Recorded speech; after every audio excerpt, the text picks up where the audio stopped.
மறுமை நாள்ல சில வருவார்கள், இறைவா என்ன காப்பாத்திரு, எல்லாத்தையும் தூக்கி நரகத்துல போட்டு என்ன காப்பாத்திருன்னு கூட நிப்பார்கள். முடியாது. அன்னைக்கு பிள்ளைய பார்த்து பெத்தவன் ஓடுவான், அண்ணனை பார்த்து தம்பி ஓடுவான், மனைவியை பார்த்து கணவன் ஓடுவான். அனைத்தும் அங்க நடக்கும்.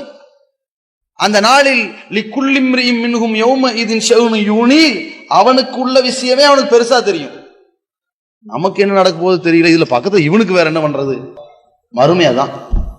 தன்னோடு யாரையும் அழைத்து வர முடியாத நாள், பரிந்துரை பயனளிக்காத நாள், யாரும் யாரையும் காப்பாற்ற முடியாத நாள், அல்லாஹ்வுடைய அதிகாரம் அங்க இருக்கும்.